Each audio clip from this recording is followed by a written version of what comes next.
Peristiwa ini aku alami ketika aku masih duduk di bangku SD kelas 3. Dalam keluarga besarku, ada tradisi di mana setiap tahun sewaktu lebaran pasti akan pulang ke kampung nenek.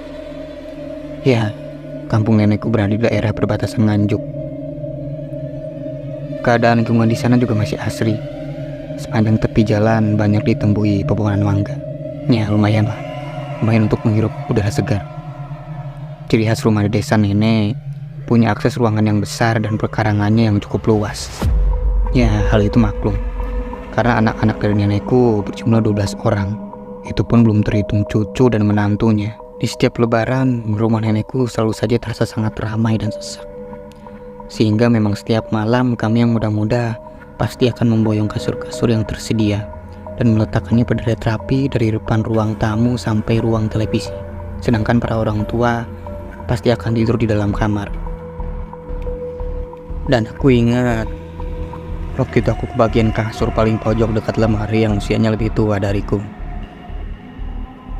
Kakak perempuanku yang bernama Ayu juga tidur di sampingku pada saat itu. Setiap malam pukul 12 ke atas, aku selalu saja mendengar suara gamelan dari arah belakang rumah. Padahal belakang rumah itu masih hutan belantara. Setiap kali aku bertanya itu suara dari mana, nenekku malah balik bertanya, emangnya suara apa yang aku dengar? Aku yang masih kecil, terbiasa diajak menonton wayang oleh almarhum kakekku, tahu betul kalau itu suara gamelan. Aku mereka minta diantarkan ke sumber suara. Karena waktu itu aku berpikir, kalau ada gamelan, pasti ada wayang. Dan kalau ada wayang, berarti ada yang banyak jualan mainan. Begitu pikirku yang masih di usia belasan tahun. Namun apa yang terjadi? Nenekku malah menyuruhku diam dan menutup mulutku rapat-rapat menggunakan telapak tangannya sambil berbisik kepadaku dan berkata, "Jangan bilang itu lagi, cepat tidur Endo."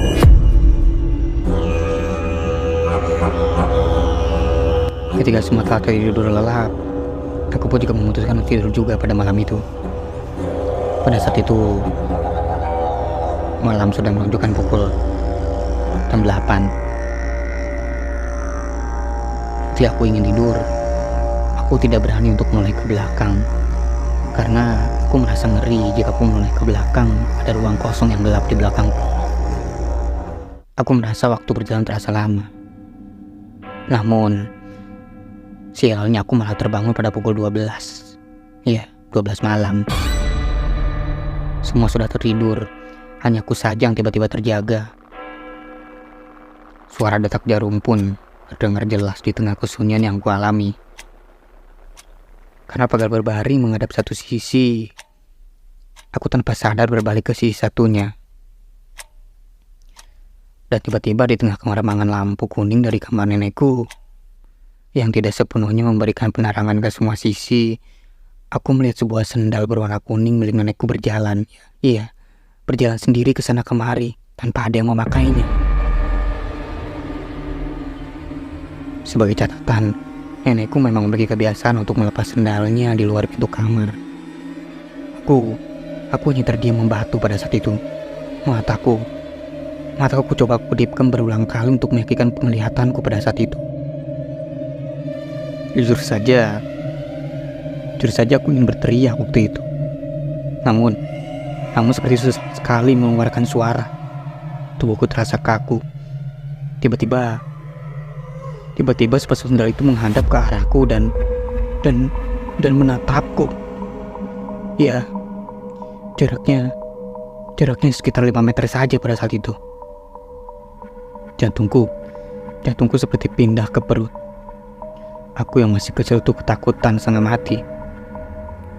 Pasang sendal itu mulai berjalan ke arahku yang terbaring kaku dan... Adik, kamu kenapa? Iya, tiba-tiba kakakku bertanya kepadaku. Guncangan itu seolah seperti setrum kejut bagiku. Dan entah kekuatan dari mana aku langsung bangkit menerjang kakakku sambil menangis sesenggukan. Kakakku bertanya, apakah aku melindur? Atau tadi aku lagi bermimpi Ya, entahlah, aku tidak tahu pada situ aku sedang dia menangis sambil memeluk kakakku pada saat itu. Dari kejauhan, aku juga memberanikan diri menatap kembali sendal kuning itu. Dan anehnya, sendal itu sudah berada di tempat semula, menjadi benda mati kembali, dan tidak terlihat bergerak. Malam itu aku benar-benar lari terbirit-birit menghampiri kamar orang tuaku, diikuti kakakku yang tampak bingung. Besok paginya, aku dituntut oleh kakakku untuk menceritakan apa yang terjadi semalam.